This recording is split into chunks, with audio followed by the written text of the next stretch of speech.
প্ৰশ্ন নম্বৰ 1 অসমৰ প্ৰাচীন নাম কি আছিল?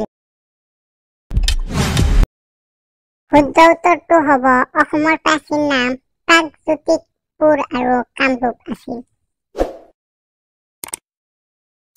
প্ৰশ্ন নম্বৰ 2 অসমৰ প্ৰথম মহিলা আইএছ কোন আছিল?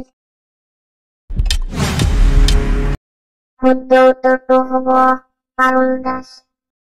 প্ৰশ্ন নম্বৰ 3 কোনজন আহোম ৰজাই বিহু নৃত্যক ৰাজকীয় মৰ্যাদা প্ৰদান কৰিছিল?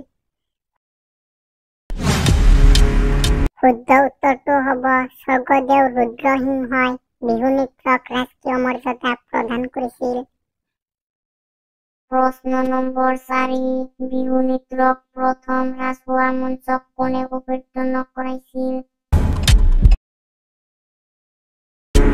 শুদ্ধ উত্তৰটো হ'ব ৰাধা গোবিন্দ বৰুৱাই বিহু নৃত্যক প্ৰথম ৰাজহুৱা মঞ্চত অৱতীৰ্ণ কৰাইছিল।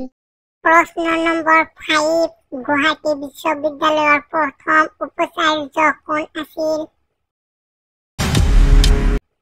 শুদ্ধ উত্তৰটো হ'ব কৃষ্ণকান্ত সন্দিকৈ।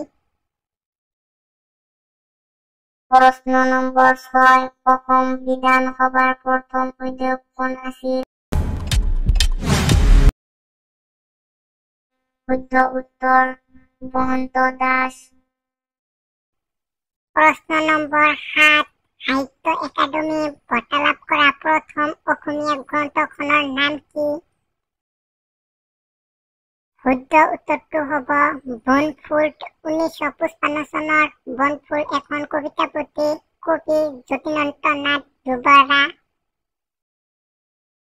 প্ৰশ্ন নম্বৰ 8 অসম সাহিত্য সভাৰ প্ৰথম মহিলা সভাপতি কোন আছিল?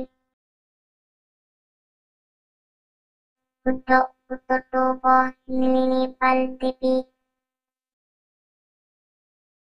প্ৰশ্ন নম্বৰ 9 অসমত মানসিক ৰোগৰ চিকিৎসালয় কোন ঠাইত আছে?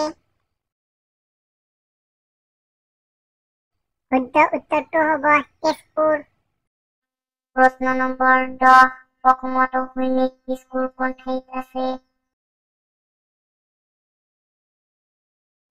শুদ্ধ উত্তৰটো হ'ব গোৱালপাৰা।